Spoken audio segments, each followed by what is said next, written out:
Мөсәгыйть Хәбибуллин. Илчегә үлем юк. 34-нче бүлек. Вәзир Камай Үлдәмир кенәзе Андрей Боголюбка буш кул белән генә барырга теләмәде. Сәлим хан киңәше белән ул күптән түгел ислам диненә күчкән Апанайны да алырга булды. Апанай иң бай нәселдән, күчтемлеләрдән. Абысы Яким моннан 3 ел элек Апанайны Булгарда тимерче Әхмәттә калдырып китте. Яким сәүдәгәрнең бер Булгар каладагына 7-8 кибете бар иде. Апанай Яким абысының кибетләренә дә күз кулак булды. Шул ук вакытта Әхмәттә тимер эшләренә дә өйрәнде. Апанайның әле монда, әле тегендә күренүенә шаккатмадылар. Шулайда Вәзир Камай күптән түгел генә муйнына тавык тәпие тагып йөргән, аннары ислам диненә күчкән, тәресен йолкып алып елгага ташлаган Апанайга шикләнебрәк карый иде. Яким күчтем Булгар сәүдәгәрләре белән тыгыз элемтәдә тора. Товар ишләре. Товар ишләре арасына хәтта хан һәм князьләр дә керә алмый иде. Товар ишләре сугыш теләми, угланнарын сугышка җибәрмәскә тырыша. Кыскасы, сәүдәгәр халкы өчен сугыш яман нәрсә иде. Товар ишләре арасында ханнар да, вәзирләр дә, князьләр дә аңлап бетерә алмаган дуслык, бердәмлек бар иде. Сәйре шул иде. Товар ишләре төрлесе төрле дингә табына. Иллә кыйблалары бер, тату яшәү, тыныч сәүдә итү, бер-берсен яклау. Муйныннан алтын тәресен йоклаганда да салмаган Яким, энесе Апанай мөселман диненә күчкәч, күтәрелеп бәрелмәде. Син бусурман дип акырынмады, кул селтәп китте дә барды. Вәзир Камай исә урыс Апанайның ихластан ислам диненә күчүенә ышанып җитмәйде. Гомумән, хан һәм князьләр кебек ул да сәүдәгәрләрне өнә бетерми. Гәрчә ил дәүләт байлыгы күп очракта алардан булуын аңласа да. Сәүдәгәрләр арасында Булгарга килеп шалма кигән, Үлдәмиргә барып тәре таккан кешеләрне дә күргәне бар иде аның. Тора-бара Вәзир Камай үзе дә бер нәрсәгә инанды. Хикмәт дин иманда түгел, вәгъдәсезлектә икән.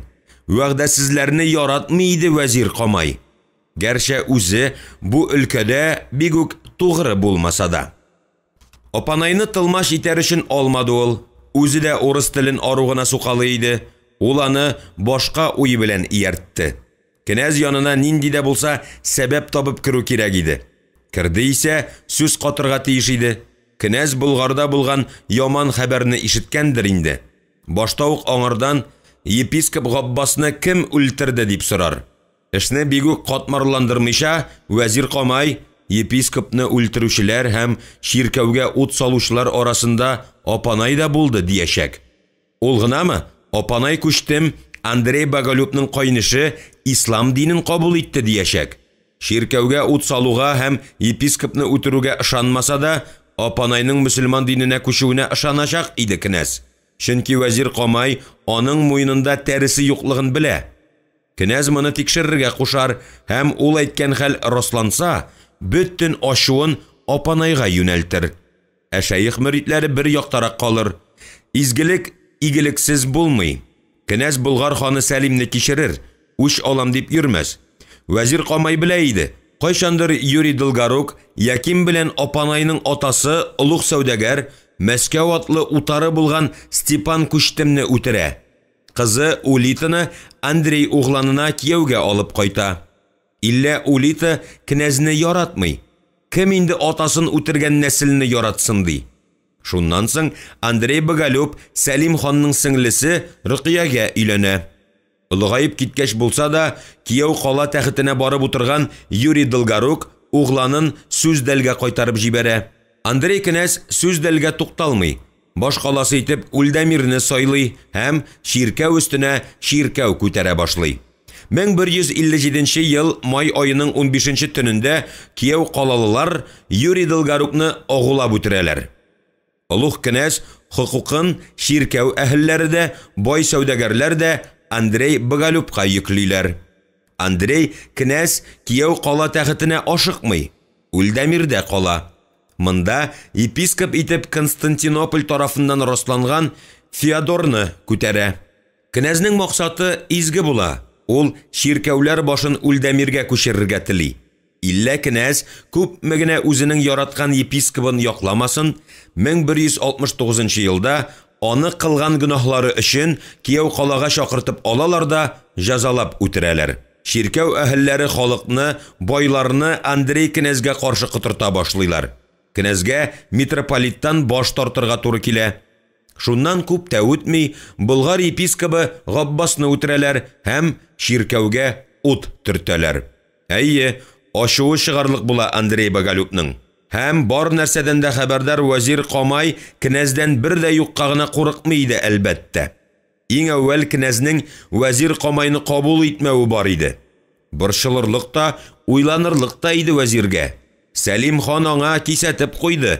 Ничек кенә булса да, күңелсез хәлне йомып калырга, кенәзгә бүләкләрне кызганмаска. Сакалың белән җир себер, мәгәр кенәзне юатмыйча кайтма диде.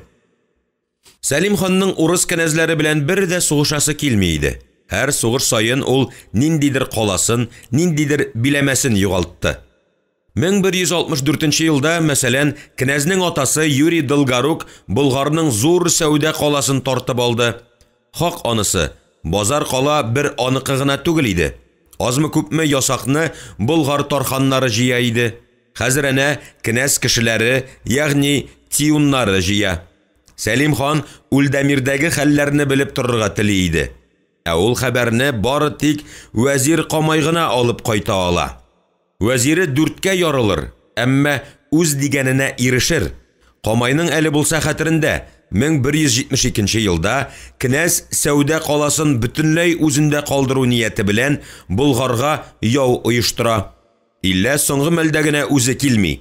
Угланы Мстислав дружинасы белән Городец каласында атасын көтеп тора да, воеводы Борис Жидислав белән Болгарга яу кузгала. Алар Болгар җирләренә үтеп, 6 авылны, берничә утарны талыйлар һәм яндыралар. Гадәти булмаган кышкы көннәрдә яу килә Үлдәмирлеләр. Аларның яу килүен ишеткәч, болгарлар 6000 тирәсе гаскәр җыеп, дошманны куа чыгалар. Үлдәмирлеләр тәртипсез рәвештә кача башлый. Сүрә елгасын чыкканда, кенәз Мстиславның аты боз астына китә. Көч хәл белән кытылып калган яшь кенәз кайтып озак та тормый вафат була. Күп тә үтми, Андрей кенәзнең икенче угланы Изяслав та дөнья куя. Олуг кенәз янында бердән-бер угланы Георгий кала. Вәзир Камай белә, уңышсыз яуның башы кенәзбикә Рөкыядә һәм бай сәүдәгәрләрдә була. Рөкыяда бай сәүдәгәрләр дә Болгар белән сугышырга теләми. Олуг кенәзнең угланына ярдәмгә килмәүе дә шуннан була.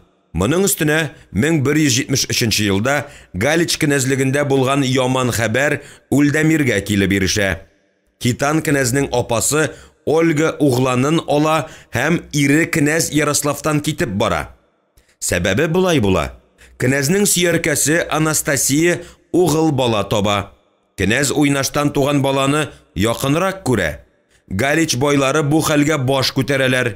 Кенәзнең сөяркәсен утта яндыралар. Углын төрмәгә ябалар. Кенәзне кулга алалар. Аның дружинасында хезмәт иткән кыпчакларны тураклап ташлыйлар. Иленнән кашып киткән кенәзбикә Ольганы шуннан гына чакырып кайтаралар. Ольга кенәз Андрейның иң яраткан апасы. Узына башлаган Галич байларын, кияү кала куштаннарын барып акылга утыртасы иде дә, әллә ни кул җитми. Атасы аларны тату яшәтер иде. Баш бирмәгән кенәзләрнең кайсына яу шапты, кайсы белән тәре үбеп килеште, кайсының башын кистерде.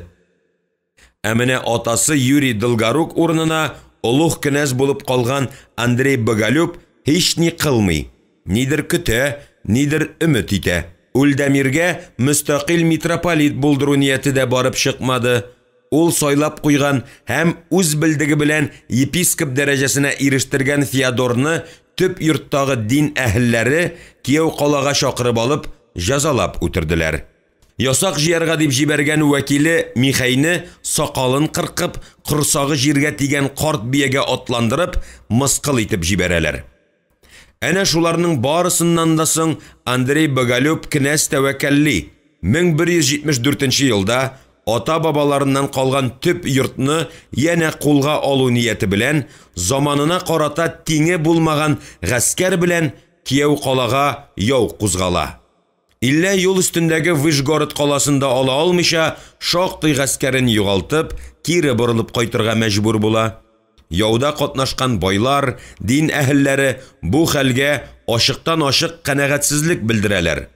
Әмма князь берәүне дә тыңламый, берәү белән дә киңәшми, кире борыла.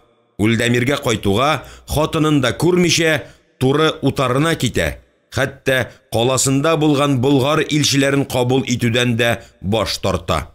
Болгар илчеләрен князьнең Тиуны кабул итә.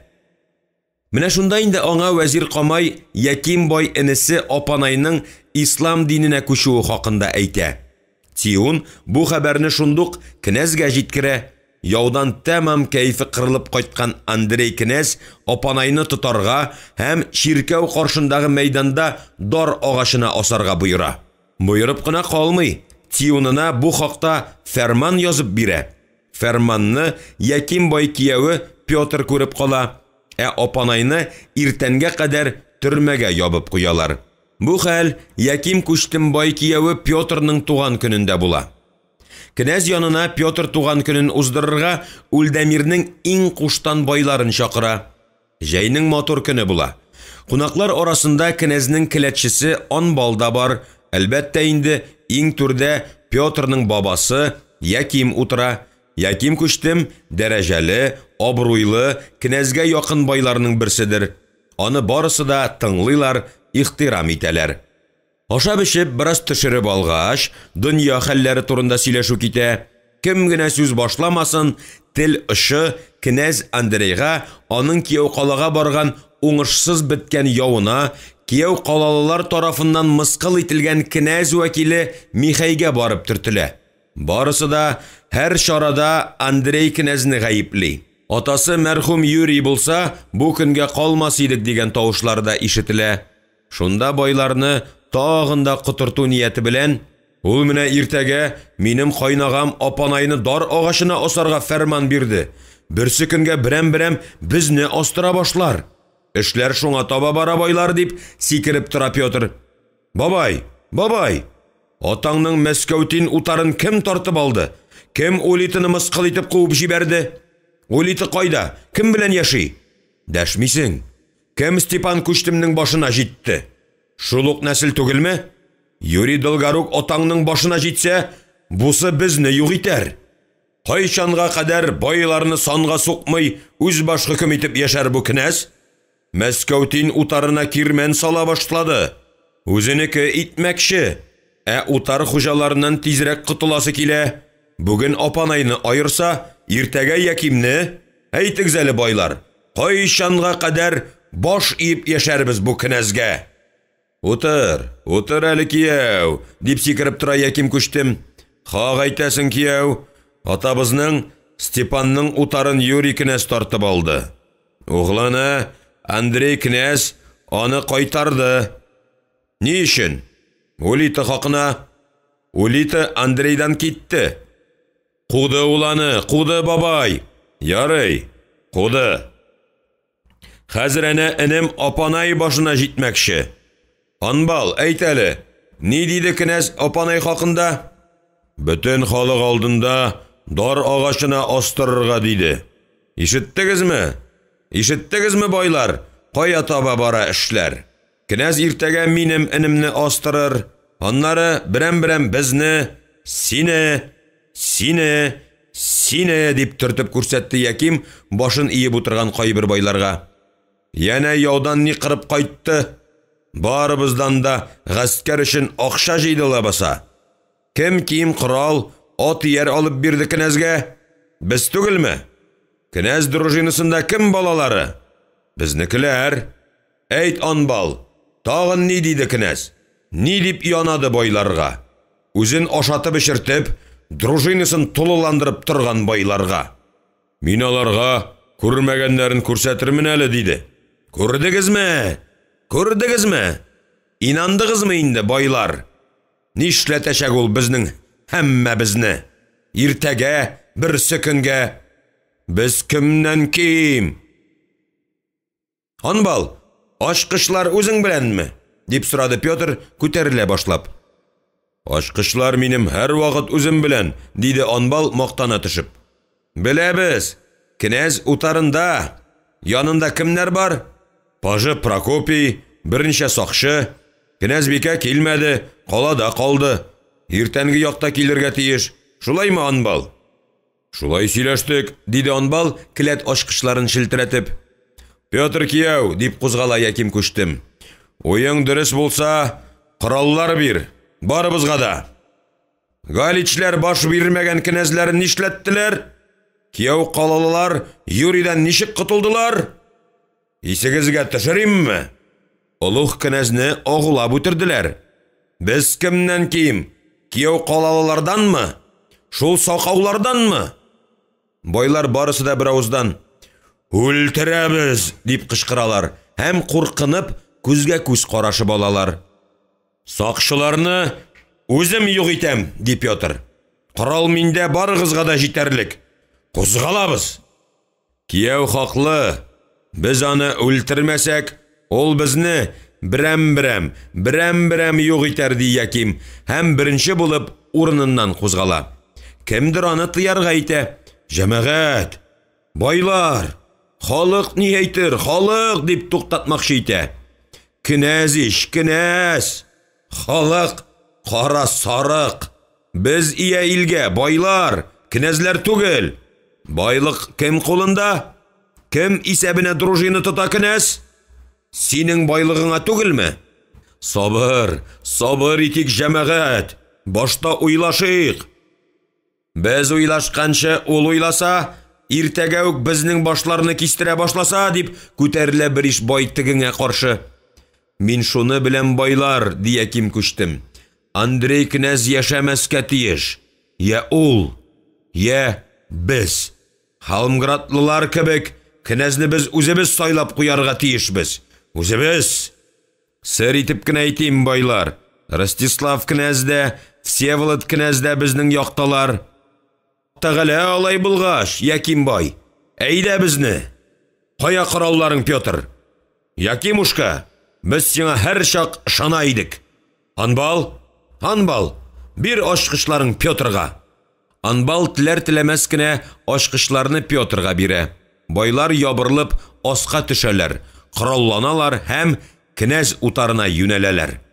Үлем Андрей князьгә. Князь утары капкасында торучы сакчыларны Петр белән Анбал шабып ташлыйлар. Эчке якта торучы князь пажы Прокопийны эләктереп, авызын томалап, кул-аягын бәйләп, чоланга ябалар. Князьнең йокы бүлмәсе ачык. Анбал кирип, шыпырт кына Андрейның изге Михаил бүләк иткән кылычын алып чыга. Ләкин кисәктән уянып киткән князь, йокы аралаш булса да, нидәндер шикләнеп булса кирәк, ишекне бикләп куя. Байлар беләләр, Андрей князь буйга зур булмаса да, киң җилкәле, таза бәдәнле кеше. Корал белән гаять оста орыша, князьне үтерергә килгән байларның берсенең дә үләсе килми. Шактый гомер икеләнеп торалар. Ниһаять, Анбал сак кына икенче катка күтәрелә. Иллә кыдрәте җитми, кире төшә. Анбалны селкеп җибәрәләр, килмешәк дип сүгәләр, Яким бай белән Петр кузгалалар. Икенче катка күтәреләләр, тар коридоры буйлап, князьнең ятак бүлмәсенә таба атлыйлар. Бүлмә бикле. Петр князь пашы Прокопий тавышына охшатып, ил башы Андрейга дәшә. Олуг князь, мин Прокопий ди. Иллә князь әллә йокламый, әллә Петрның тавышын таный. Прокопий, син түгел бит, кем анда дип дәшә. Башка чара калмый. Петр артына әйләнеп байларга ишарә ясый, үзе ишекне кайыра башлый. Җыйнаулап ишекне бәреп керәләр һәм князьгә ташланалар. Князь изге Михаил бүләк иткән кылычына үрелә, әмма кылыч булмый. Кулы бушлыкта эленеп кала. Шуннан беренче булып кергән Петрны бөтереп алып астына сала, күкрәгенә тезен кадый. Шул чак аңа шәншәләр. сугалар, кемнең кулында нинди корал, шуның белән кадыйлар. Һәм теге тынып калгач, астыннан Петрны суырып алалар һәм үлгәндер инде дип түбән төшәләр. Беренче катка төшкәч, җинаят кылган байлар бер-берсенә мактана башлыйлар. Шау-шу килеп ишек алдына чыгалар. Прокопийны алып чыгып кылыч белән шабалар. Шул чак берәүсе кенәзнең баскычтан төшеп килүен күрә. Җәйге июнь айының соңгы көне, төн караңгы, күрүләр шамалы. Кенәз төшеп килә дигән кешегә ышанмыйлар. Алайда эленке салынкы булса да баскыч тирәсенә барып карыйлар. Баскычта берәү дә булмый. Шуннан ары шәм китерәләр һәм баскыч сырларында кан күреп, күзгә күз карашып алалар. Җитмәсә, теге очлы күз күрдем инде, күрдем, төшеп килә иде дип тора. Кенәзне эзли башлыйлар. 2-3 кеше йокы бүлмәсенә йөгереп менеп төшә. Анда һичбер җан иясе юк. Байлар куркуга кала. Йорт буйлап шәм кисәүләр тотып, кенәзне эзлиләр. Унлаган яра алган Андрей кенәз ерак китә алмаган, сакчыларын дәшергә дип күрше өйгә юнәлгән. Әмма барып җитә алмаган. Койма буена утырган да кемгәдер дәшә икән. Ут тотып килгән байларны күргәч, ул көч хәле белән торып баса һәм алдан килгән Анбал белән Петрга: "Сез хәшәрәтләр!" дияргә өлгерә. Икенче мәлдә инде Яким кияве Петр аның кулын шабып өзә. Мизгел эчендә байлар исләренә киләләр һәм кенәзгә ташланалар. Бу юлы инде аның кадалмаган җире калмый. Тәгаен канга әверелдергәч кенә байлар тынычланып таралалар. Бу хакта вәзир Камай Улуг хан Сәлимгә ишеткән белгәннәренең барысында язып бирде һәм шаптары аша Болгар калага җибәрде. Үзе исә Андрей кенәзнең үтерелүен ишетү белән икенче көнне үк Болгарга юл чыкты һәм атна дигәндә Болгар калага кайтып керде.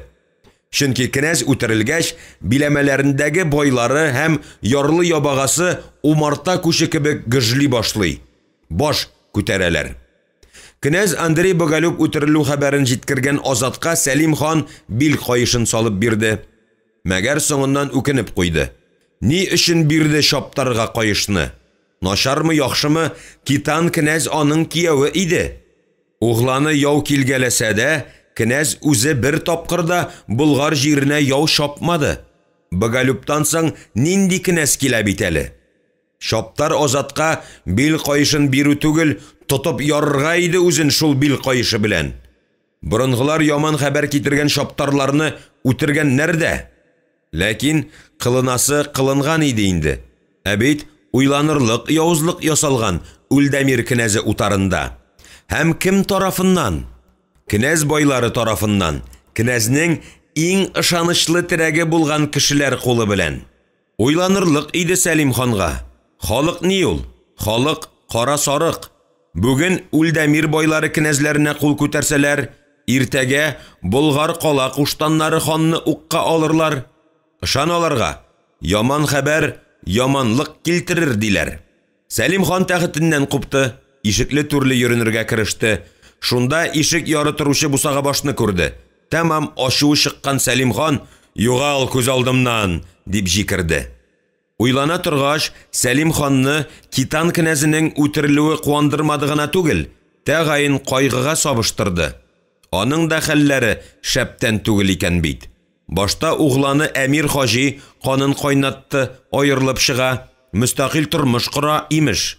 Аннары кызын урладылар, аның да ни аты, ни хәбәре юктыр.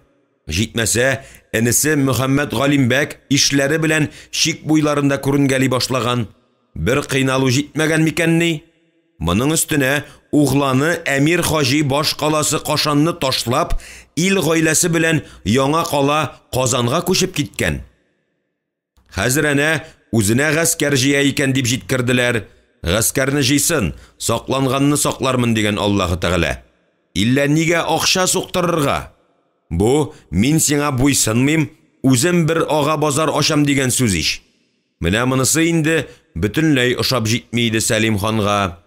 Ахыр килеп, шайтан каласы да, борынгы сувар да угланы кулында. Казанның да тора бара олы сәүдә үзәгенә әверелеп китүе бар иде.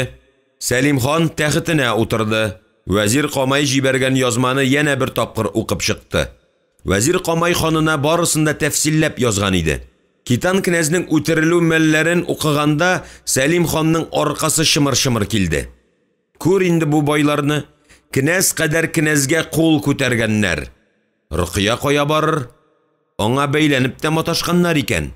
Имеш, князның угланы Булгарга яу чыгарга җыенганда анасы аны җибәрмәскә теләгән. Ул гынамы? Ирен җибәрми алып калган. Шуннан үлдәмирлеләр җиңелеп, кашып китәргә мәҗбүр булганнар. Һәм иң хәтәре, бу гайбәтне дин әһелләре тарата икән. Чөнки Төрки Булгарда ширкәүгә ут салдылар. Епископны үтерделәр. Сәлим ханның кәйфе бозылды. Ул җиз кыңгыравын шалтыратты. Бусага баш, ханбикәне дәш.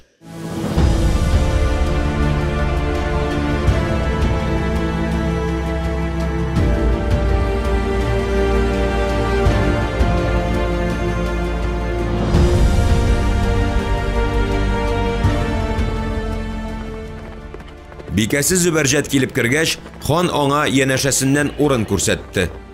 Ни булды, ханиям? Диде ханбикә утырыр-утырмас ук. Әллә Назлыгөл хакында берәр хәбәр бармы? Менә ул ханбикә шулай килеп керер дә, йомшак вә ягымлы тавышы белән "Ни булды, ханиям?" дияр.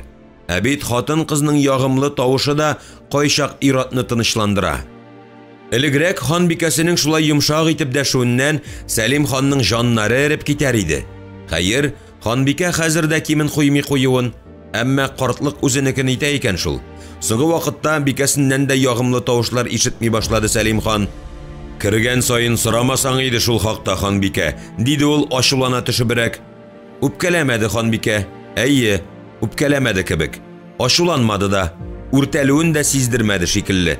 Ә менә кисәк кара коелды, йөзенә пәрәнҗә капладылар диярсең. Ханым, диде дә тынып калды.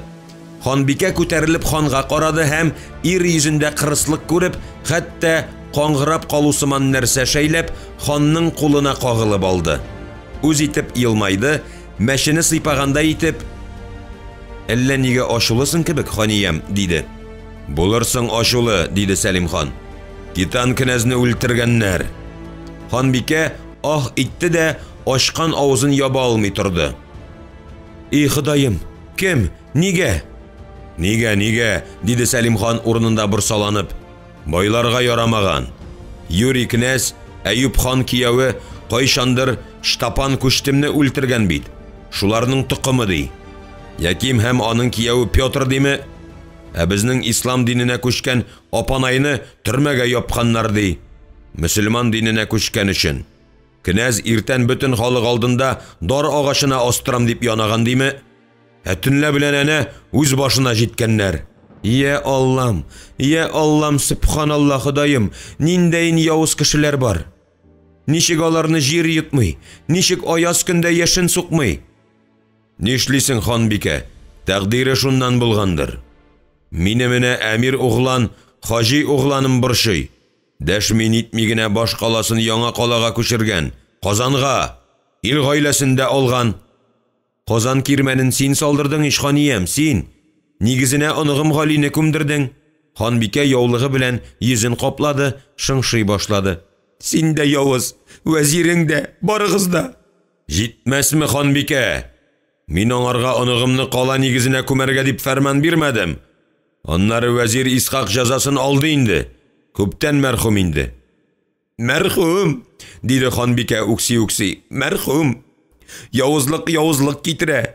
Вәзир Исхак исән булса, угланың бер дә яңа калага күчәм дип тормас иде. Усал иде вәзирең, мәгәр гадел вә акыллы усал иде. Ә синең камайың, әйтсәм әйтим. Алай димә, ханбикә. Үлдәмирдәге хәбәрләрне энәсеннән җибенә тезеп ул җибәрде. Сөенче китергән азатына бил кайышым салып бирдем. Нигә соң бер җайдан шапаныңны да салып бирмәдең? Сөенче китергән иш. Кайышы өчен дә үкенеп торам әле. Аркасын камчы белән кайызлыйсы булганда бит, ул яман хәбәрне җиткергән өчен. Азатның дим. Әнә, син дә вәзир камайын кебек фикер йөртә башладың. Әле бер төрле сөйли, әле икенче төрле. Сүзнең бер дә аты җебе юктыр ул вәзиреңнең, ханиям. Кенәз Китанны үлтергәннәр икән, кайгысын уртаклаш, кеше җибәр. Кем янына? Кемне? Кем булыр дип беләсең, Үлдәмирдәге улуг кенәз? Бер Хода белә. Миңа калса, Михай я аның инесе Всеволод булыр. Михай була күрмәсен диген. Всеволод безнең кияү, Рөкыяның туганына өйләнде. Үлдәмир сәүдәгәрләре арасында танышларың булса, җибәр Всеволодка вәзирең, котлат үзен. Менә анысы кирәкмәстер, ханбикә. Минем үз кайгым үземә бик җиткән. Башта үз угланым Әмир Хаҗи белән араны зимәле, ханбикә. Аннары күз күрер. Үлдәмир куштаннары Михайны утырталармы тәхеткә, Всеволоднымы? Анысы безнең кулда түгелдер. Безнең кулдагысы Казан каласыдыр. Казанны үзең салдырдың, синеке ул, ханиям. Углан атасына каршы төшмәс, килешер. Гали уланны тәхетеңә утыртырга вәгъдә иткән идең, язмаган булып чыкты. Менә хәзер бар да Илһам угланның Булатын яңа калага, Казанга әмир итеп утырт та кайт. Угланың Әмир Хаҗи кашанына кайтып китсен. Күрсәт гайрәтең, исемеңә күрә җисемеңне туры китер. Әйбәт фикер бу, ханбикә. Бик әйбәт иш. Шулай итми дә булмастыр. Булат улан артыннан җаек буена ямшым җибәрәм дә, кеше җибәрергә ашыкма, ханиям. Башта Әмир Хаҗи угланың янына барып кайт. Хәл-әхвален бел, куркыту өчен гаскәрен ал, угланың кадерен белә төшәр.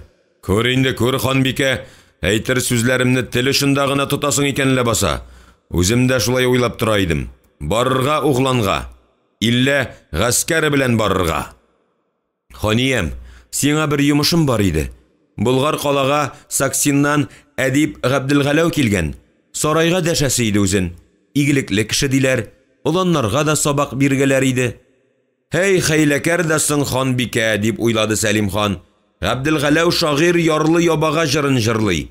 Хан вә әмирләр аңа яттыр. Әдәм җаенда торган әдип булса, мин аны әллә кайчан сарайыма алдырткан булыр идем. Кәтип Хафизаны миннән сарайга китердик дип былтыр ук сораган иде инде. Хәзер ханбикә үтенә. Әллә соң расласынмы, килсенме ярлы ябага шагыйре?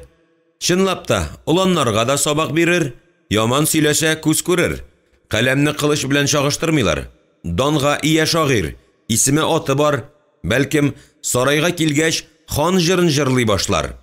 Кәтип Хафиздан башка Сәлим хан бер генә әдипне дә яратмады. Шул шагыйр әйткән бугай, Габделгаләү, эзләмә хан ерактан алтын таш, аяк астында ятадыр асыл таш.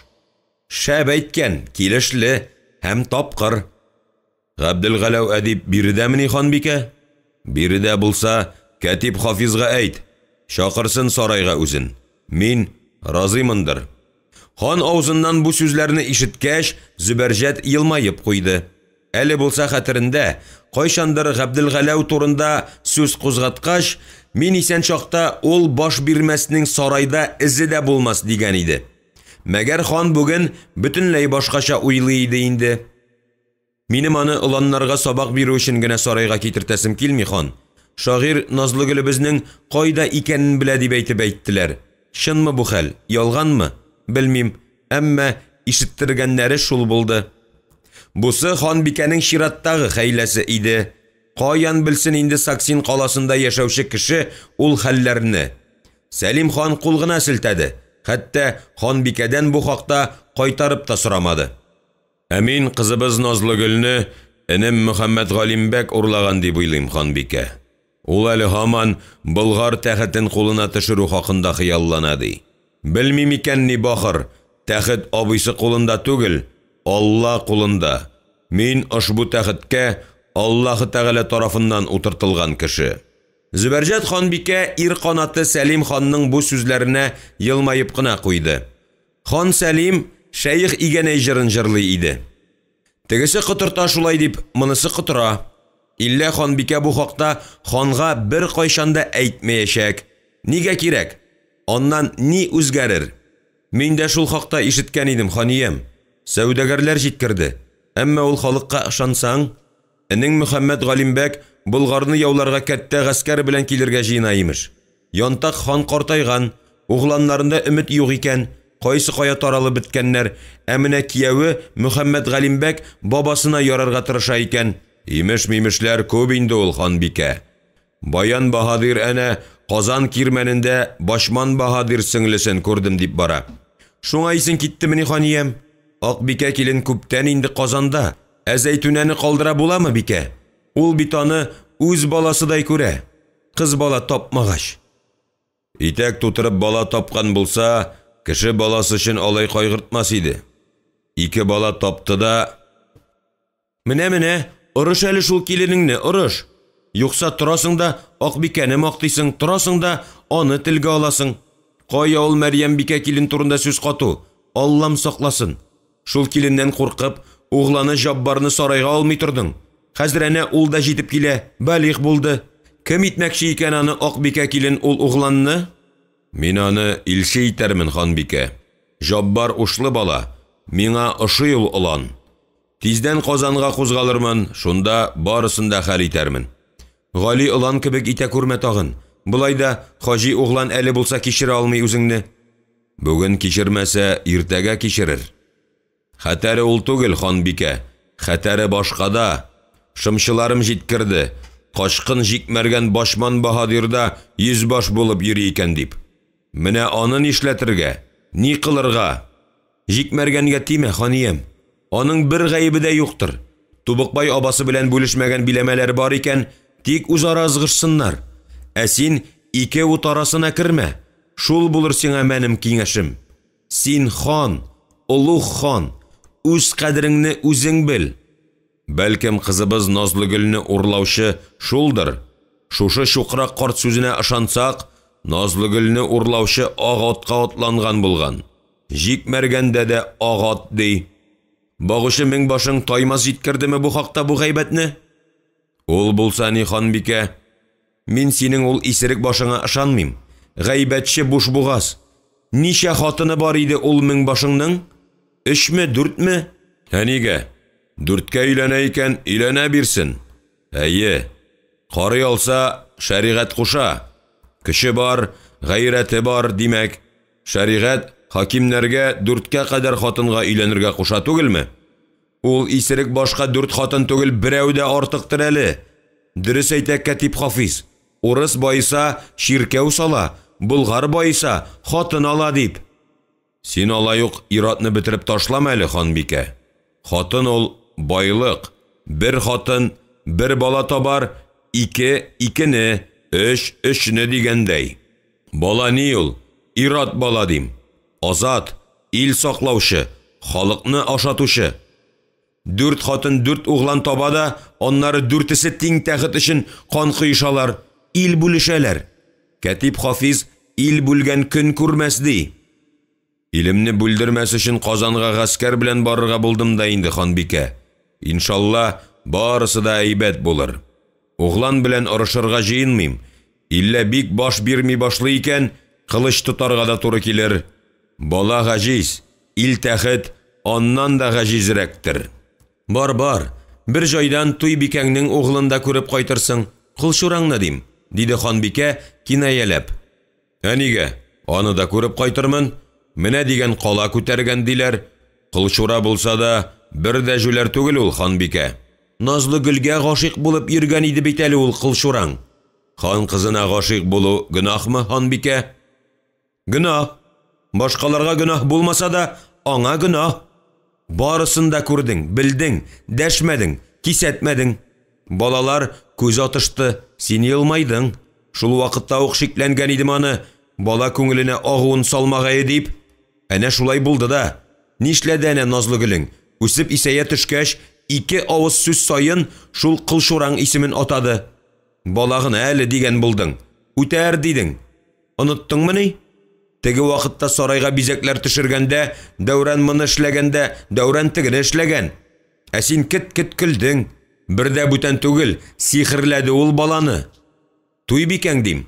Ышанмаган булган идем. Ашылды киндек әби. Камнар шакырган, эшкерткән, әллә ниләр кыландырган. Шуннан ни? Назлыгөл кылчура Дәүранга китеп барганмы? Бармаса ни? Үзе гүргә керде. Йөрәгеңдә һаман изе бар. Хәзер әнә малайын яклыйсың. Кияуң иткән генә булсаң үзен. Ханбикә, ханбикә. Ярамас иде алай. Мәрхүм кеше турында дим. Ул мәрхүмнең нинди гаебе булсын ди, Назлыгөлнең югалуында. Назлыгөлне Туйбикәнең малайы урлаган булса, Ханбикәдән бу сүзне ишетүгә Сәлим хан тәхетеннән күтәрелде, арлы-бирле йөренергә кереште. Ханның йөзе кызарган, кан тамырлары бүртеп чыккан иде. Бу ни дигән сүз инде, Ханбикә? Тузга язмаганны. Сиңа әйтәм түгелме? Ни дигән сүз? Кол түгел ул, аждаһа, аждаһа. Җитмәсә, сарай башына аждаһа сүрәте төшереп китте бит әле. Үз сүрәтен ясады ул, үз сүрәтен. Кызыбыз аңарда, аңарда. Ханбикә, шашма. Бу шигең расланса, мин аны муйнына таш бәйләтеп, Кабан күленә ташлатам. Ишетәсеңме, Ханбикә? Кабан күленә, диде Сәлим хан ярсынып. Кем баранда? Эй, Бусага баш! Йөгереп Бусага баш килеп керде. Шайтан каласына ямшы җибәр. Мең башы иртәгә берсе көнгә Болгар калада булсын, гаскәре белән. Ишеттеңме? Гаскәре белән. Гаскәр белән кемне алырга барасың анда? Кызыңнымы? Я Алла, ишетәселәрем бар икән, әй. Назлыгөл оста Дәүран кулында. Үз акылыңдамы син, Ханбикә? Минем Казанда ышанычлы шымчыларым бар. Бер күрмәсәләр, бер күрерләр иде. Кеше энә түгел, эзләгән кеше энәне дә таба. Син әүвәл анда бар, бар. Барып та тапмасаң, муйныма таш бәйләп, үзем Кабан күленә ташланырмын. Алла диген, Ханбикә, тәүбә диген. Бу ни дигән сүз инде тагын? Кызыбыз Назлыгөл Казанда, ишетәсеңме, Казанда, диде Ханбикә Зөбәрҗәт, һәм урыныннан купты да астындагы мендәрен күпертә башлады. Ахыр мендәргә капланды да илереп, елап җибәрде. Аннары кисәк күтәрелде дә, бер сүз әйтми, хан яныннан чыгып китте. Сәлим хан аны туктатмады, үзе өчен ул кыласын кылган иде инде. Тиз арада гаскәр белән Казанга кузгалачак. Сәлим хан Зөбәрҗәт Ханбикә сүзләренә ышанмады. Ничек ышанмак кирәк? Ничек Назлыгөл оста Дәүран янында булсын ди? Тузга язмаганны. Әйе, ул кызының Туйбикә угылы Дәүранга тартылуын күрде. Күрде, әмма моңа бик үк исе китмәде. Шибәр вә гүзәл хан кызына егетләрнең сокланып каравында ничек мәкер күрмәк кирәк ди. Аннары күңел түрендә һаман Туйбикә. Юк, Зөбәрҗәт Ханбикә кебек шибәр дә түгел иде ул хатын. Ә менә күңелдән китми генә бит. Нигә Туйбикә аннан бала тапмады икән? Ни өчен оста алпардан соң булса да тапты, һәм гаҗәбе нәкъ Зөбәрҗәт белән бер көнне. Шак катмалы хәл иде. Сәлим хан Туйбикә күз алдына килү белән йөрәге кысылып куюын тойды. Күр әле, үлгәннәр дә үзәкне үзәрдә итеп сагындыра икән лабаса. Яна бер нәрсәне исенә төшерде Сәлим хан. Оста Дәүранны күрдеме, күз алдына Туйбикә килер иде. Бәлкем, ул останы нәкъ менә шуның өчен Китан кенәзгә биреп җибәрмәгәндер. Югыйсә соратты Китан кенәз оста Алпар угылы Дәүранны. Иллә Сәлим хан кенәзгә бик күп осталарын җибәрсә дә, Дәүранны бирмәде. Оста Дәүран үсмер генә булса да, аңа үзенә кирәк иде. Аның кулы уйган бизәкләргә хан үзе генә сокланмый иде шул.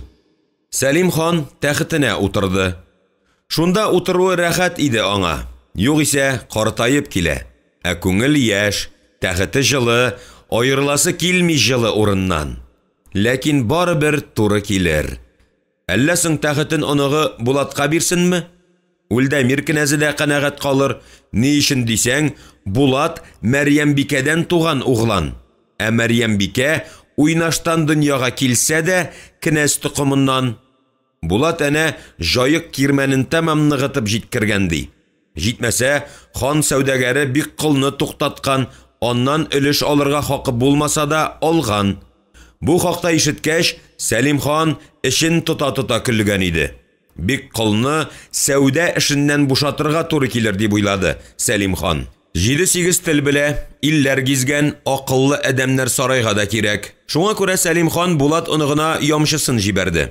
Олан, ялгышма, бабаң сәүдәгәрен тиз арада Болгар калага кайтара күр диде.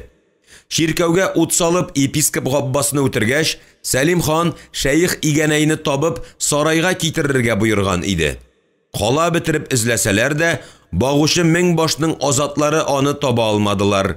Соңыннан ишеттерделәр, шәйх Игәнәй үргәнешкә чыгып сызган икән. Бу хакта ханга аның 2 мөриде килеп әйтте. Мөритләрнең икесенә дә шапан бирергә кушты Сәлим хан. Әмма иртәгә үк Болгар каладан чыгып китүләрен сорады. Яратмый иде ялагайларны. Түрәсен саткан илен дә сатар. Аннары элекләгән өчен хан шапан бирде дип мактанып йөрүләре бар иде. Мактанмый торсыннар. Шуның өчен Сәлим хан мөридләрне 2нче көнне үк меңбаш Таймаска җаек кирмәненә озатырга боерды. Үзе оныгы Булатка бу кешеләр дөньяда яшәргә тиеш түгелләр дип язып җибәрде. Калганы оныгы кулында иде. Ул аңардан мөритләрне нишләттең дип бер кайчанда сорамас. Сәүдәгәре бик кылны Сәлим хан шәйх Игәнәйне табарга һәм үтерергә дип үргәнешкә җибәргән иде. Башкара алганмыдыр бу йөкне, юкмыдыр, яна артык кызыксынмады Сәлим хан. Аның кызыксынганы кызы Назлыгөл иде. Кызы Назлыгөлне Хәрәзм шаһы Улуг Мөхәммәд кешеләре урлавы хакмы? Әнә шуны белер өчен дә киткән иде Биккыл үргәнешкә. Биккылны хан зар интизар булып көтте. Аннары Биккыл оныгы Гали хакында да сорашырга тиеш иде.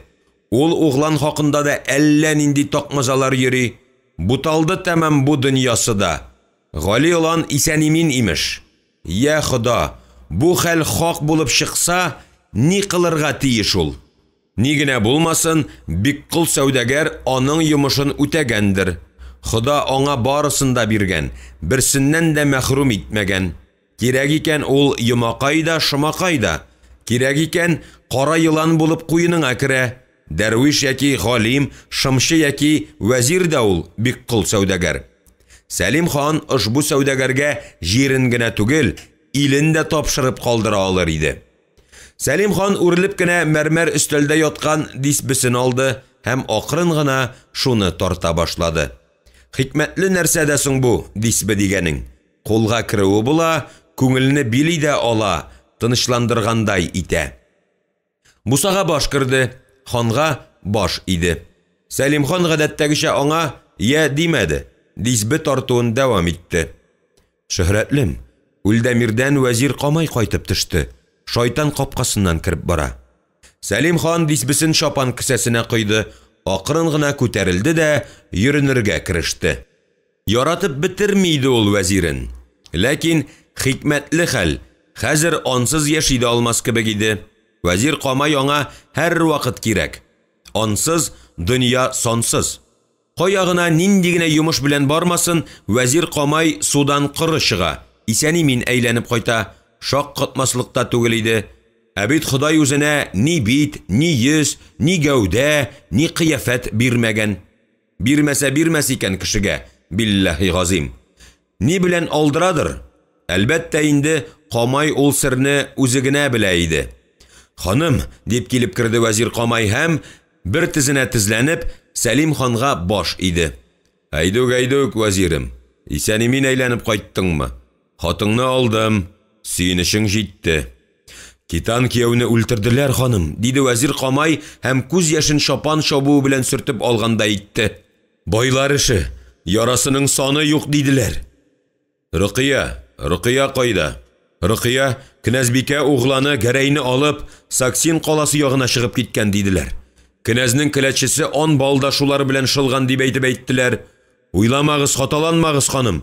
Рөкыя Китан кияүнең үлемендә гаепле түгел. Эшне Ростислав белән Всеволод кнәзләр алып барганнар дигән сүзләр йөри. Ростислав кнәз белән Всеволод дошманнар түгел иде түгелмесең? Булганнардыр. Хәзер әнә берләшкәннәр диләр. Кнәзне үтерүчеләрнең берсе безнең таныш Яким Күчтем, ханым. Энесе апанайны тотып асарга иткәннәр иде, качып котылган. Мәхшәр анда, хан. Үлдәмирлеләр сүздәлләр баш күтәргән. Ата улны, ана кызны белми, туган белән орыша. Кем гаепле, кем гаепсез, берәү дә белми. Мин киткәндә кенәзне күммәгәннәр иде әле. 3 көнгә якын ишек алдында яткан. Берәү дә янына килми икән. Шуннан ниндидер ил бәндәсе ширкәүгә алып керә дә күмәләр инде. Тәхеткә кем утырыр дип беләсең инде? Анысы бер Ходай кулындадыр, ханым. Миңа калса, я Ростислав, я Михай, я Всеволод. Кенәзне үлтерүдә шуларның куллары уйнаган диләр. Хәзер инде тәхет өчен үзара ызгыш башларлар. Тәхет өчен урыста гына түгел, бар илдә дә ызгышалар, вәзир. Халык күбрәк Михайга тартыла диделәр. Всеволод ни карый икән соң? Начармы, яхшымы? Ул да безнең кияү иш. Нидер көтә? Михай аңардан олырак бит. Бәлкем, яхшысынмыйдыр. Хәер, белмәссең. Кеше күңеле карурмандыр, ханиям. Сәлим хан көмеш кыңгырауын зіңләтте. Hey, кем баранда? Әші бал китерегез, дип буйырды ул килеп кергән асрау кызга. Салкын булсын, баздан, баздан. Юл бик яман булды, ханиям.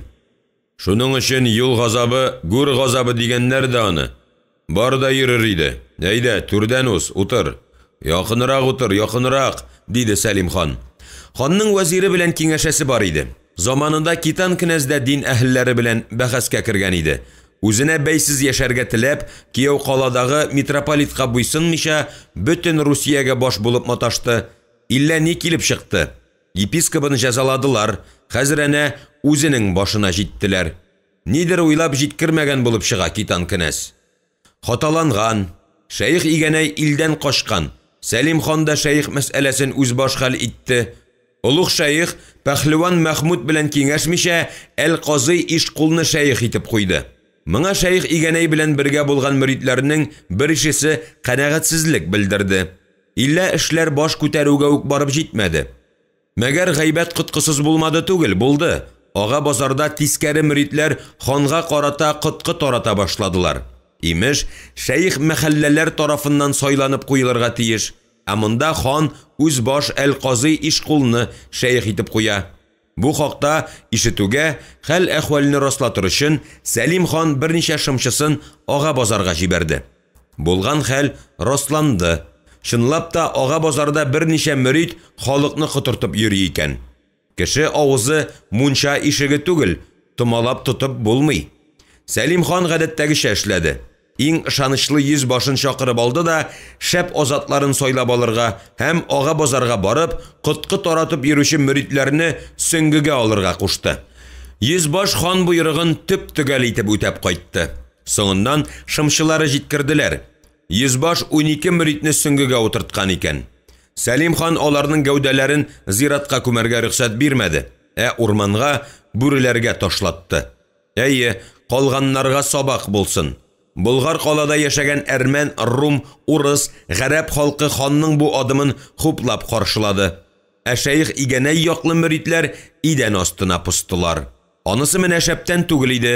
Халык арасындагы дошманнан идән астындагы дошман яманрак. Сәлим хан христианнар яшәгән урамга үзе барды. Һәм халыкка ширкәүне торгызышырга вәгъдә итте.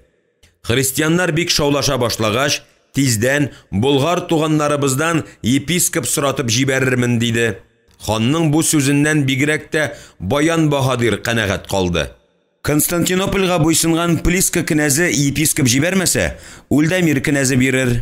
Кайчандыр телләре вә диннәре бер булган Дунай буе болгарларына өмете зуррак иде Сәлим ханның.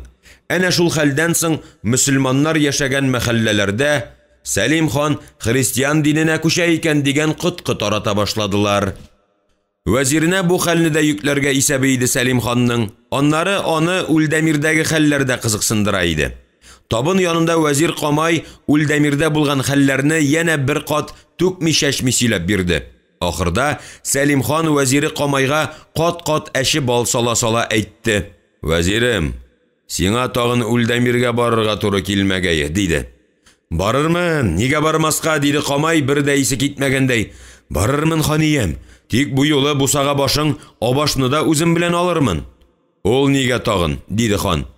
Бусага баш абаш Ибрахим ханның Всеволодтагы кенәз бикәнең чыбыгышы булса да кардәшедер хан. Кирәге чыгып куюы бар. Сәлим хан килешеп елмайып куйды. Тик башта бергәләп Казанга барып кайтырбыз, вәзирем, диде.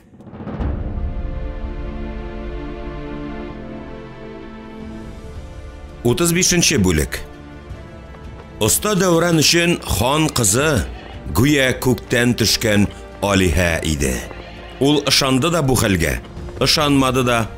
Инде ышангач, тамам йокыдан калды. Көн сайын мәчеткә намазга барды, Коръән хәдисләрен яттан өйрәнде. Шуның белән хан мәчетендәге шәйх тәтешне үзенә җәлеп итте. Көннәрдән бер көнне яшь шәйх тәтеш аны туктатты да: "Оста, син кешеләрдән нидер яшерәсең? Йөзеңдә һәр чак борчылу галәмәтләре. Ни булды?" дип сорады. "Мин кол кеше, шәйх. Кайчан ирек бирерләр икән дип борчылам.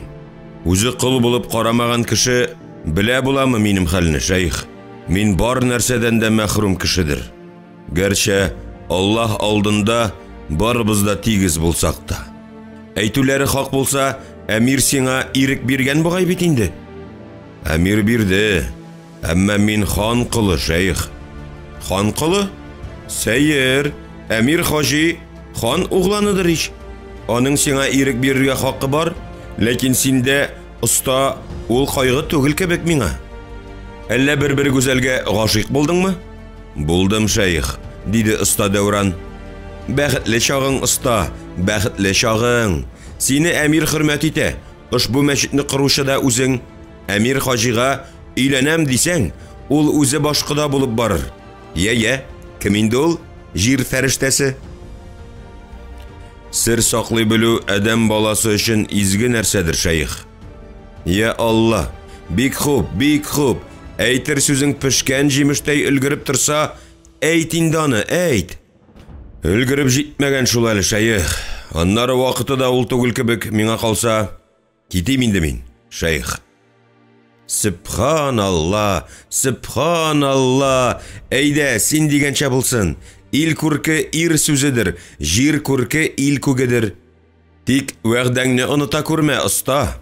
"Онытмам, шәйх", диде Дәүран һәм шәйхкә баш иде дә китеп барды. Һәр чак затлы яшел шапаннан йөргән, башына шулык төстәге шалма ураган, аягына кара читек кигән тәтеш шәйх чагыштырмача яшь иде әле. Ул Болгарга күптән түгел генә килде. Һәм үҗәтләнеп үз вазифасын үтәргә кереште. Шәйхне әмир хаҗи соратты. Заманына күрә билекле шәйх. Бухарада укыган һәм пәһлеван Мәхмүдтән сабак алган иде. Ишан булып җитмәсә дә, шуңа омтылган кеше иде. Әнә шул зат оста йөзендә ниндидер гасабилану күрде. Шатлык та, хәсрәт тә түгел иде оста йөзендә. Ниндидер борчылу, сагыш иде. Бай кызына гашыйк күрәсең, үзе кол кеше. Гашыйк булуы хакында берәүгә дә әйтергә кыймый. Әмма ары таба булай яши алмауына да инанган хәләттә иде егет. Әйе, егетнең ширгә сабышуы бар иде. Мәхәббәт шир бит ул, авыр вә сагышлы була. Тәтеш шәйхкә дә аны татырга туры килде. Үргәнешкә килгәч, ул Улуг Мөхәммәднең 4нче хатынына гашыйк булды. Хөрмәткә ия яшь шәйх шаһ сараена керә йөрер иде. Шунда күрде Алиһәдәй гүзәлне. Күрде дә таң калды. Я Худа, гүзәллек иде хатында. Шәйх аны ни белән чагыштырырга да белмәде. Хатын да аның карашын тойды, күрде һәм шәйхнең мәхәббәтен сизеп алды. Мәгәр курыкты бугай. Яңадан күзенә шалынмас булды. Һай, авыр булды да сөйгәнен күрми яшәүләр шәйхкә. Тәмам ширгә сабышкан иде инде. Ярый әле җизнәсе пәһлеван Мәхмүдкә шишелде. Җизнәсе аны әйбәтләп тыңлады һәм бер сүз әйтмәй ак кагаз алып, ул гүзәл затның исемен җиде итеп язды да җидегә бөкләп тәтешкә бирде. Ятканда баш ышыңа куеп ятырсың, диде. Тамаша лабаса, ул үлепләр гашыйк булган Алиһә аның төшенә керде. Тормыштагыча шын булып. Алай гынамы? Тәтеш аны сөйде, яратты, илерер дәрәҗәгә җитеп назлады.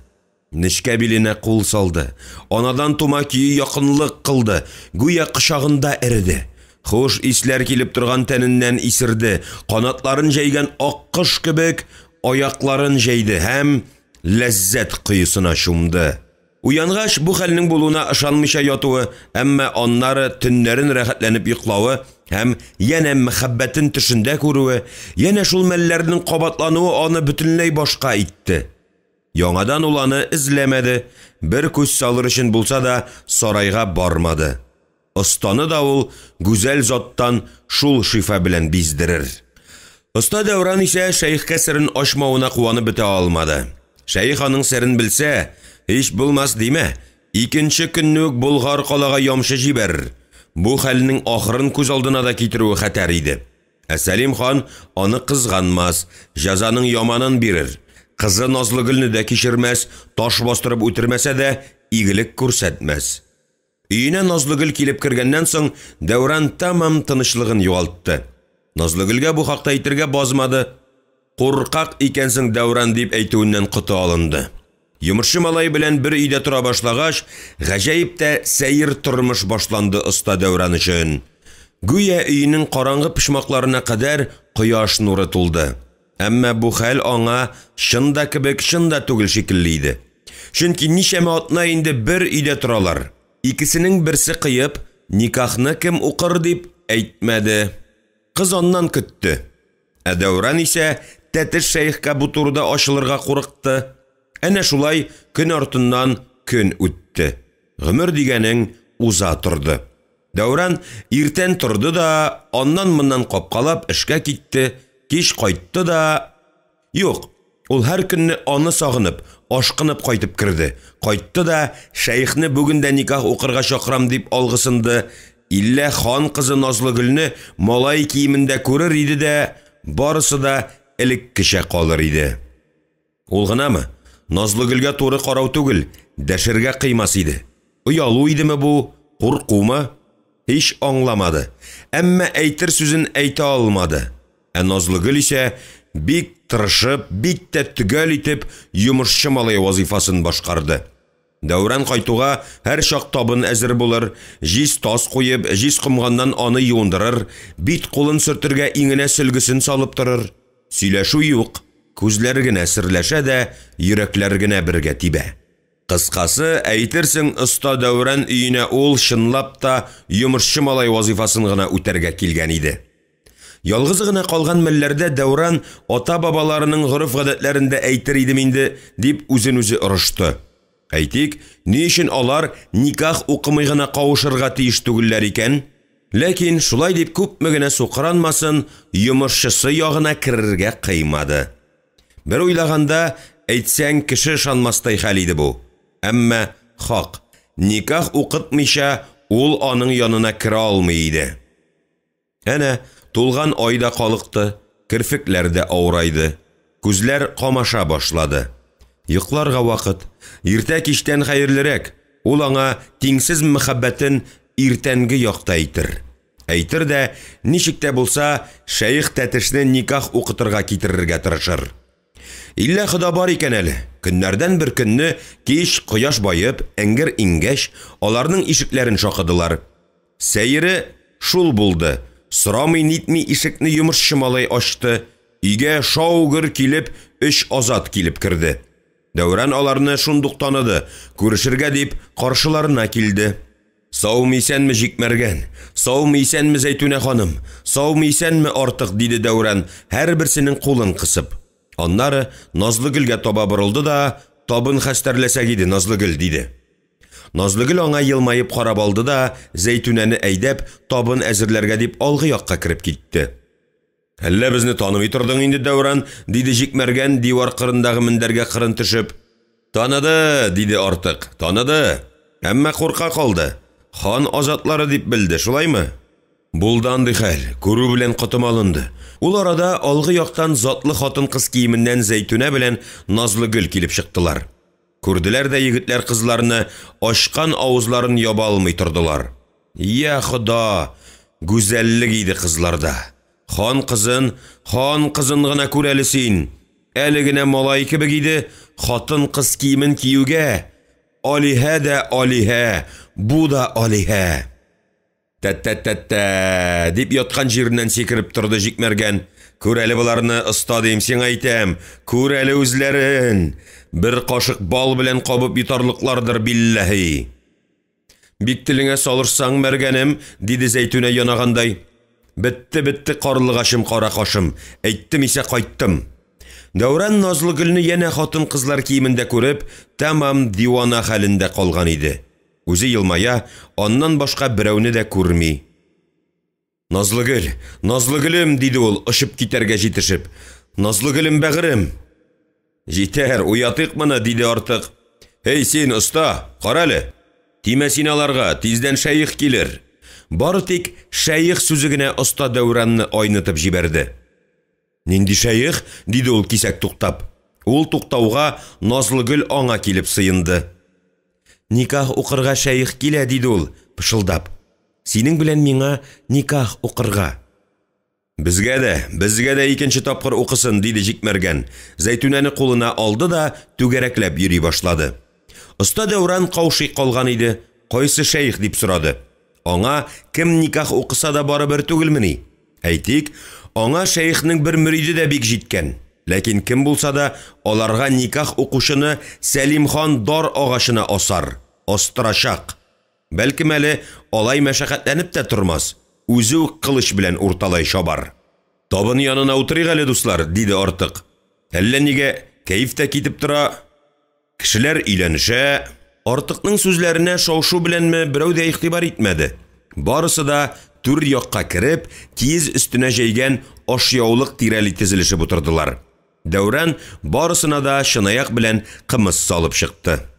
Мәргәннәр, хәлләрегезне белеп бетермим, кичерә күрегез.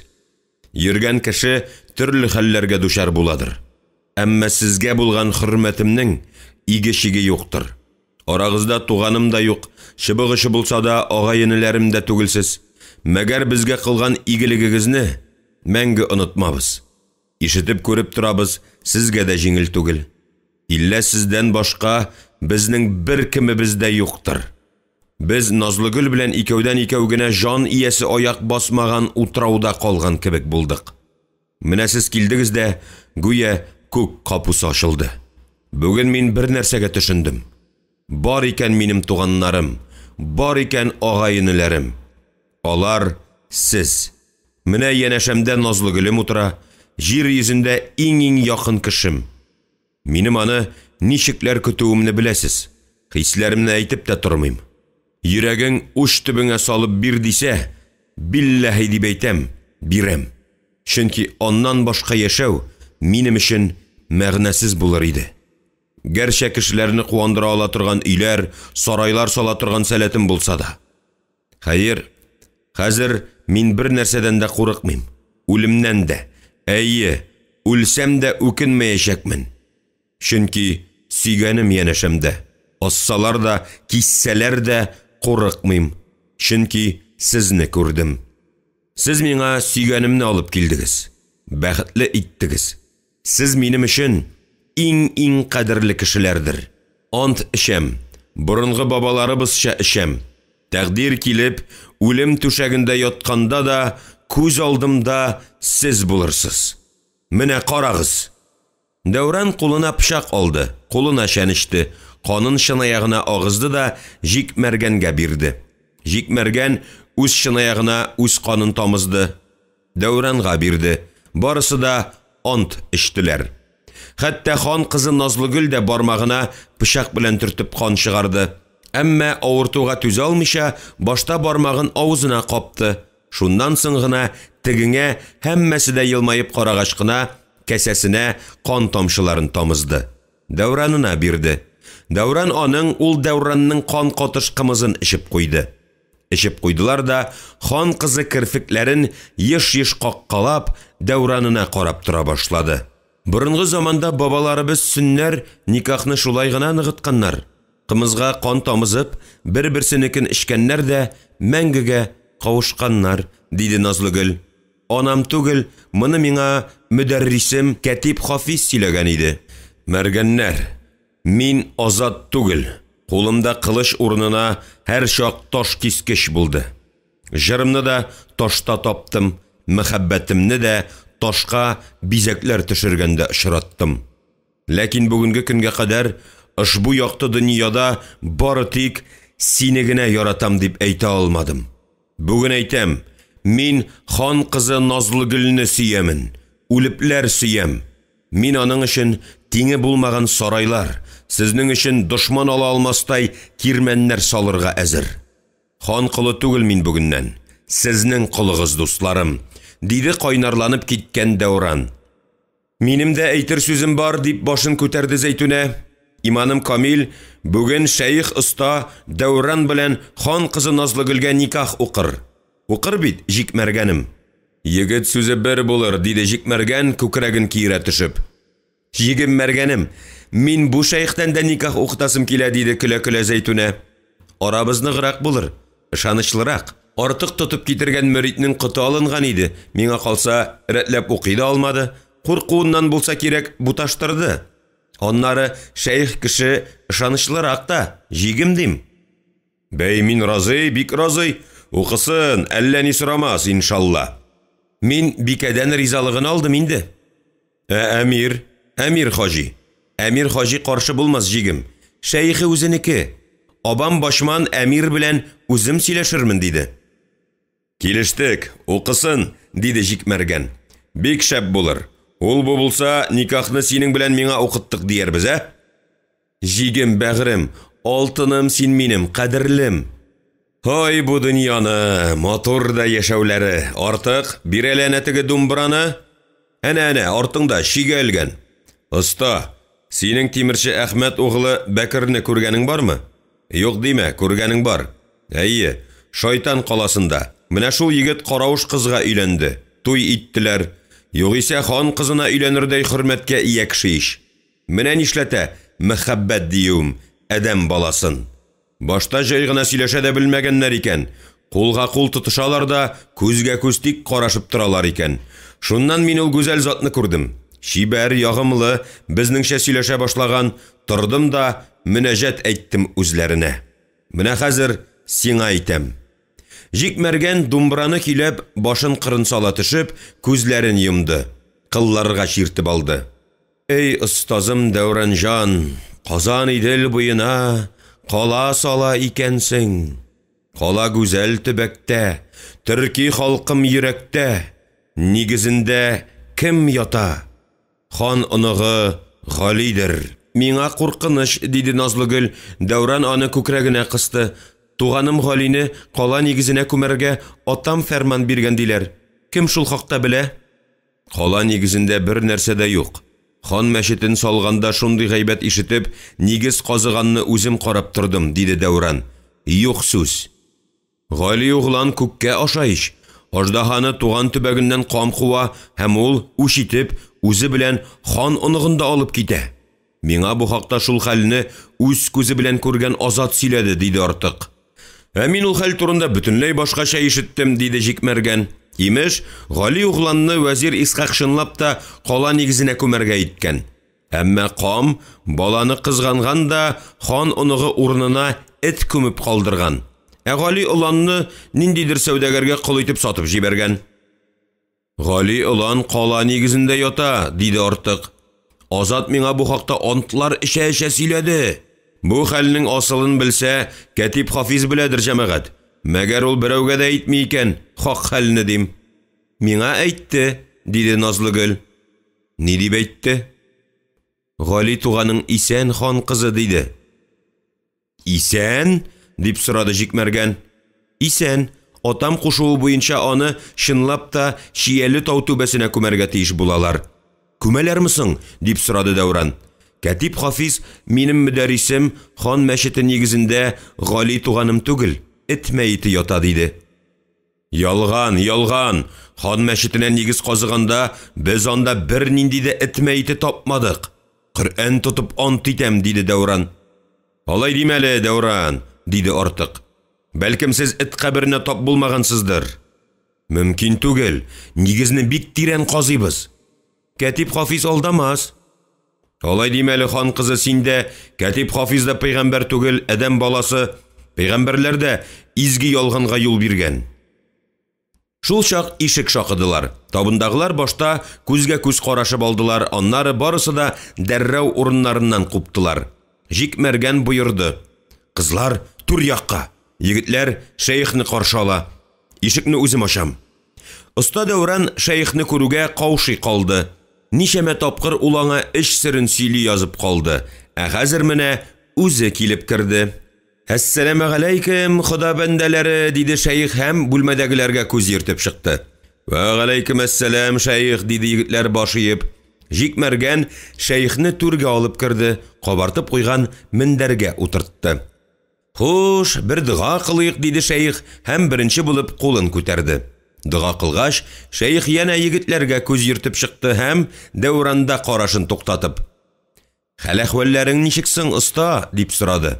"Аллага шөкер, шәйх. Сезнең хәйр-фатихада яшәп ятам менә."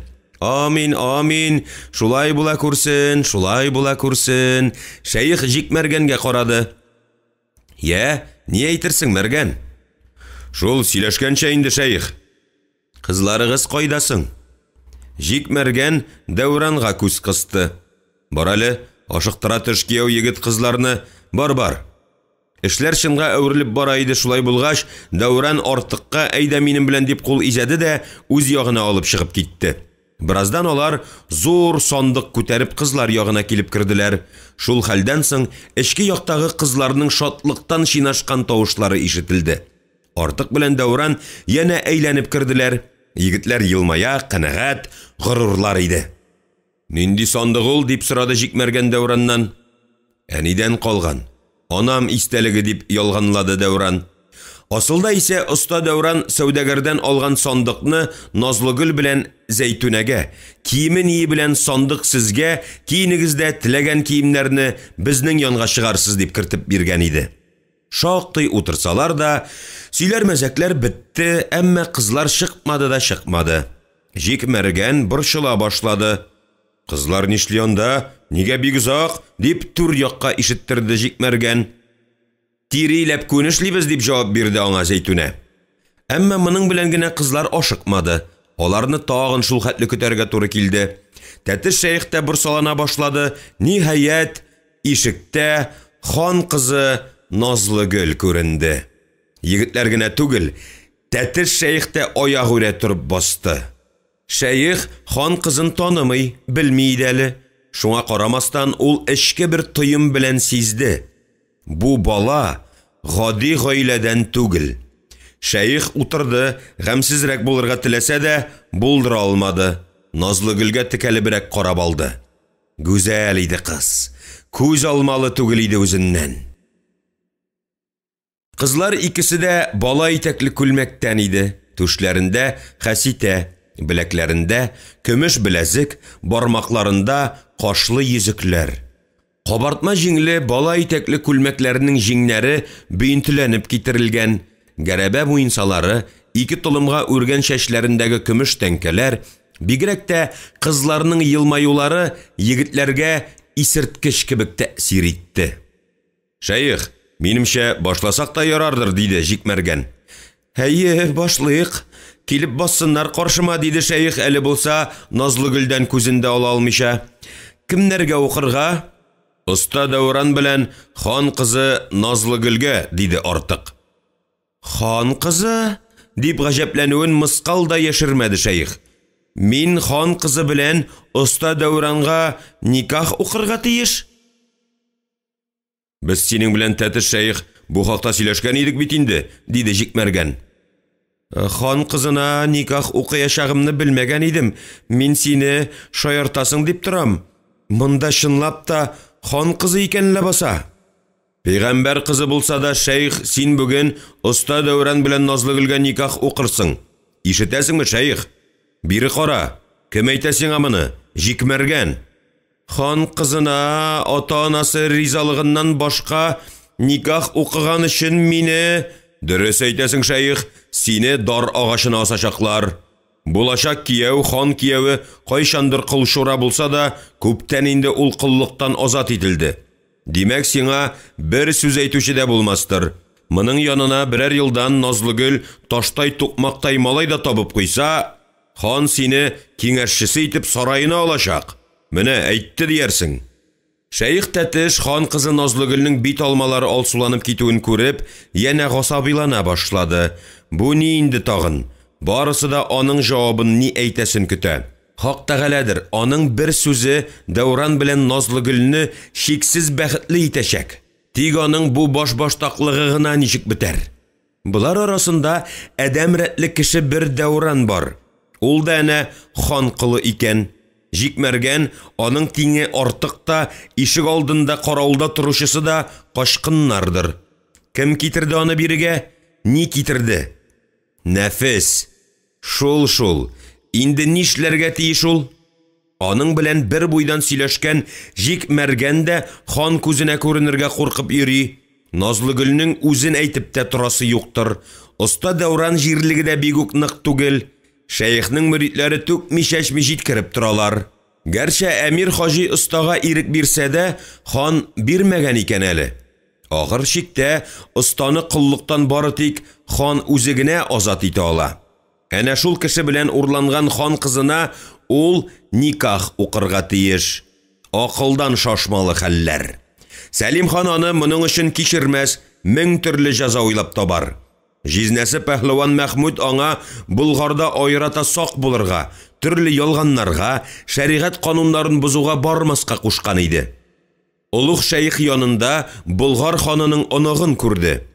Ул кеше аңа ошаган иде. Инсафлы, тәүфиклы халыктыр дип уйлаган иде булгарларны. Ә монда аның язмышы белән уйнап утыралар.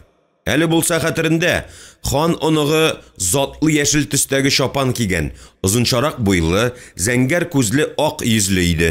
Хан оныгы күкрәгенә кулын куеп, тәтешнең сәламен алды. Тәтеш, мин иртәгә Булгарга сәфәр чыгамын дисә дә, бер кәлимә сүз әйтмәгән иде. Гүя аның туган иленә дә юнәлмиләр. Саубуллашулары да сәер килеп чыкты. Тәтеш аңардан кемгә сәлам юллыйм дип сорады.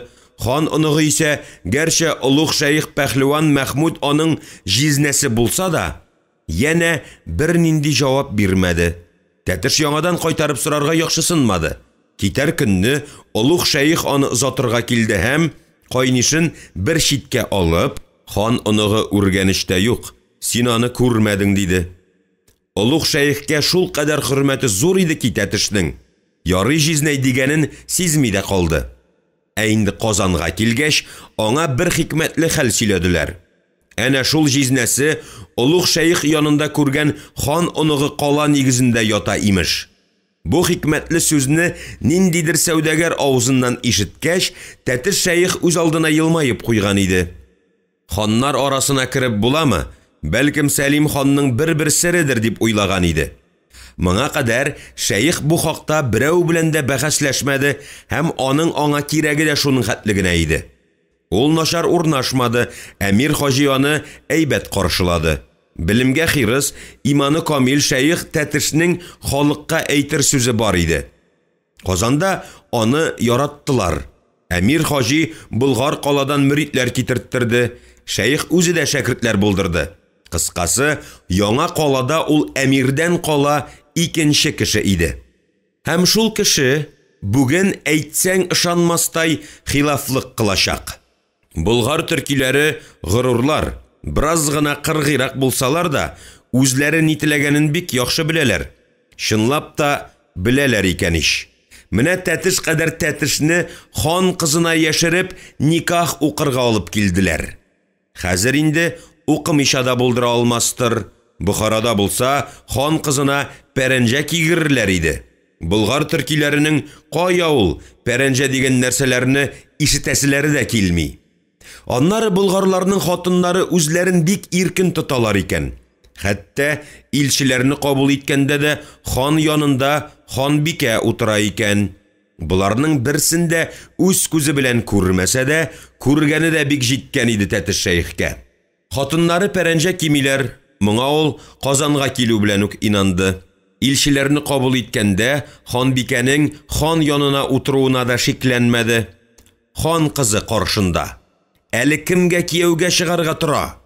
Кылга. Хода бәндә, бу нинди тамаша инде? Иллә нишләмәк кирәк? Шыры заманы үзгәрде, дин йыланы кылыч белән тарату заманы үтеп бара.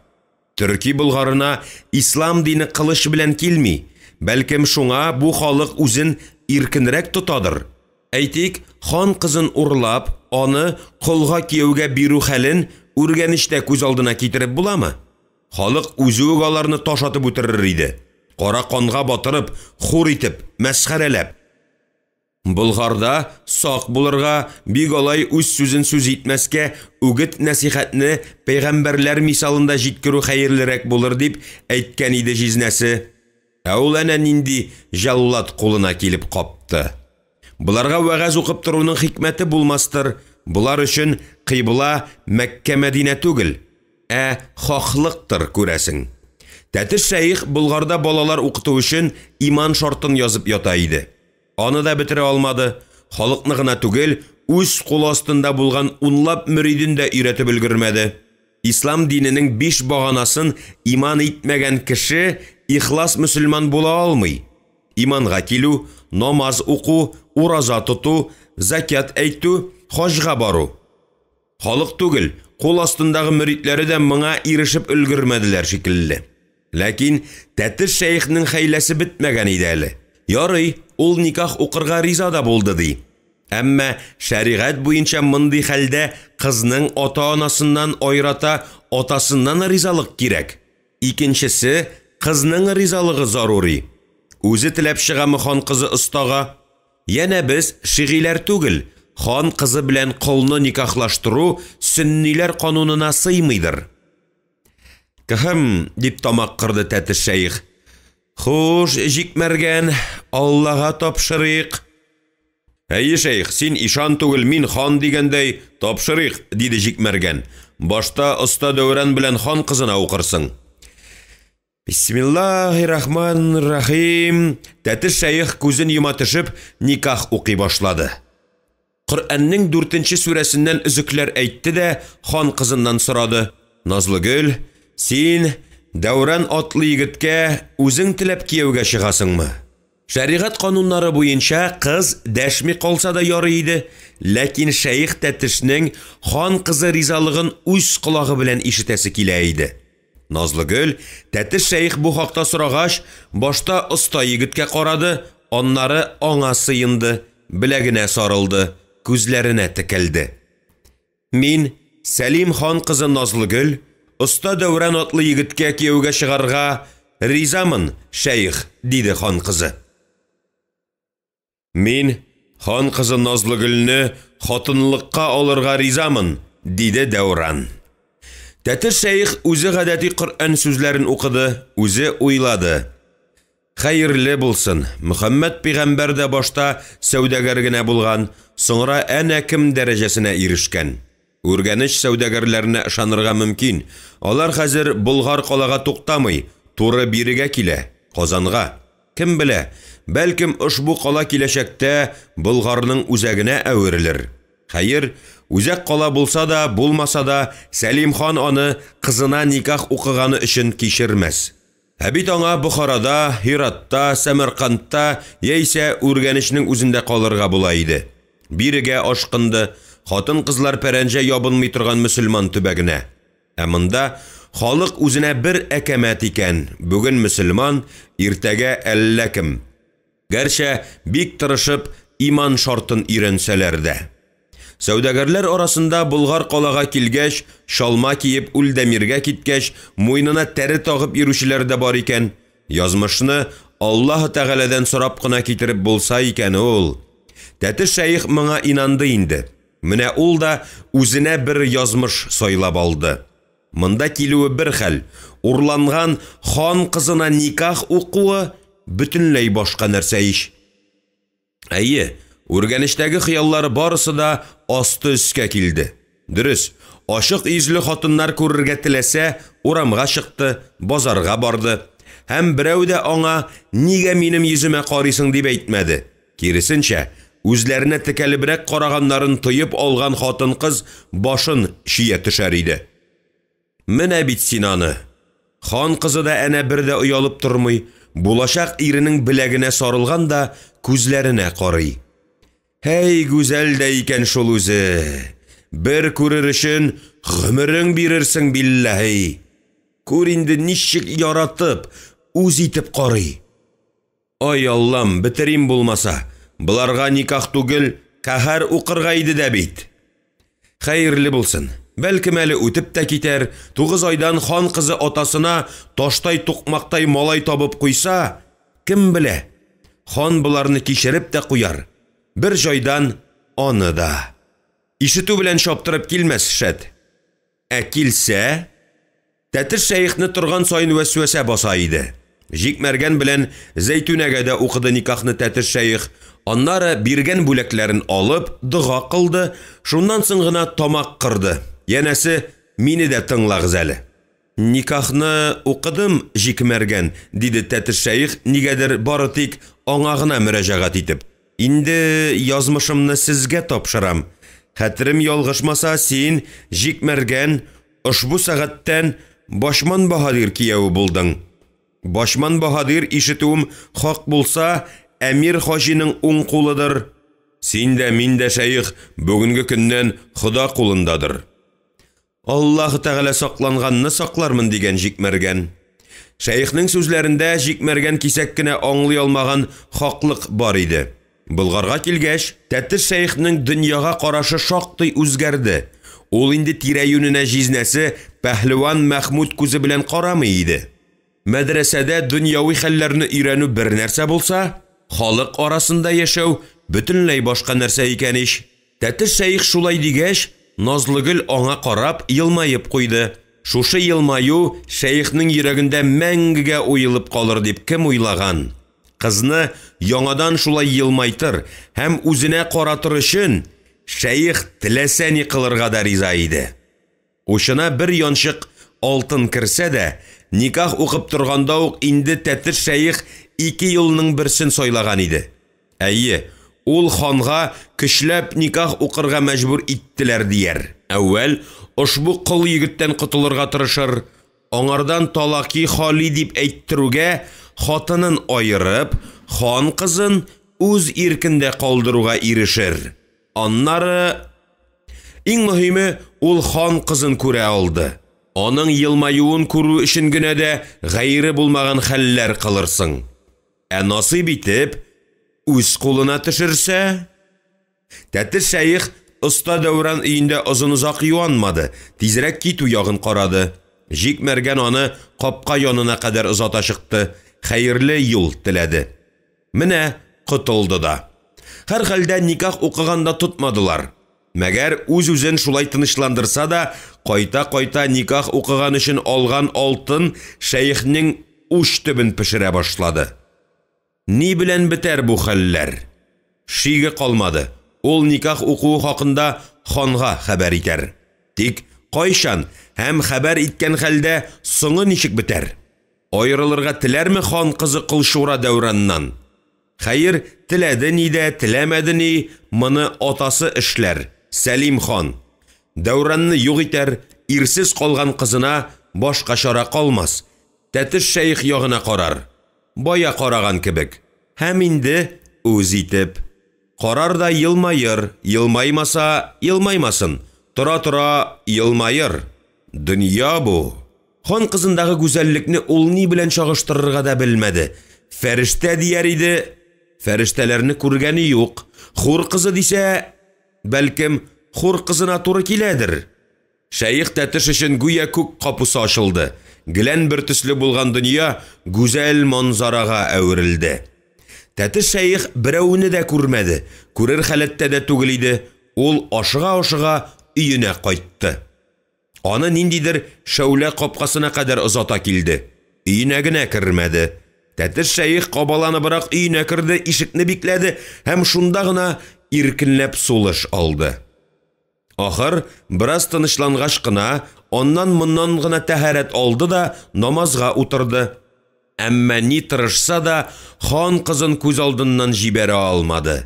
Изге китап юлларын әйтә генә башлый, гүя телен бәйлиләр дә, күңелен шуңа таба борып җибәрәләр иде.